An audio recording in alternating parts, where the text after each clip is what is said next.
कल बिहार के कोने कोने से जन सैलाब उमड़ने जा रहा है। हमारे नेता श्री चिराग पासवान जी का बिहार में जितनी लोकप्रियता बढ़ी है, उस लोकप्रियता के परिणाम स्वरूप रमना मैदान कल लाखों के तादाद में खचाखच भीड़ के साथ भरने जा रहा है। और हमारे नेता भी बिहारी फर्स्ट के विजन को वहां के जनता को एक एक कर उनके मन में क्या भाव है, बिहारियों के लिए क्या सोचते हैं, नौजवानों के लिए क्या सोचते हैं, बिहार के विकास के लिए क्या सोचते हैं, बिहार में इंडस्ट्री लगे उसके बारे में क्या सोचते हैं, बिहार की डेवलपमेंट कैसे हो, इन तमाम बिंदुओं पर कल विस्तार से जनता के साथ अपनी भावनाओं को संबोधित करेंगे और बताएंगे। आप लोगों को मैं बता दूं कि कल रमना मैदान से 2025 के चुनाव का एक शंखनाद हमारे नेता द्वारा की होनी है।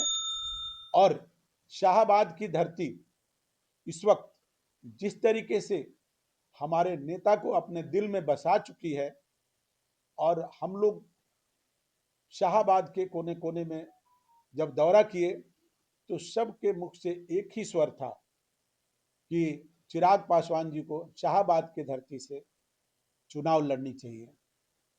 और इनकी लोकप्रियता ये है कि एक झलक पाने के लिए हम लोगों ने जब जनता से संपर्क करते थे तो सभी वर्ग, सभी जाति, सभी उम्र के लोग एक स्वर से एक ही बात बोल रहे थे कि हम लोग बिल्कुल चिराग पासवान जी को देखने, सुनने और उनके मन की बात को जानने के लिए आ रहे हैं।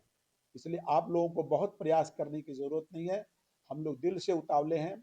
और हम लोगों के बीच अभी वो इतने लोकप्रिय हैं कि हम लोग तो चाहते हैं कि यहाँ से चुनाव लड़ें और इस बार बिहार के मुख्यमंत्री बने और बिहार की जो समस्या है उसको जल्द से जल्द सुधार करने का काम करें।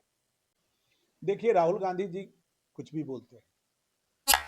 जब इससे पहले के सरकार के अलायंस में थे, जहां खस्सी बकरी के कटने का समय पता होता था कि शाम को 6 बजे कटेगा, लेकिन इंसान का कोई समय नहीं था कब कट जाए। किडनैपिंग एक इंडस्ट्री का रूप ले चुकी थी।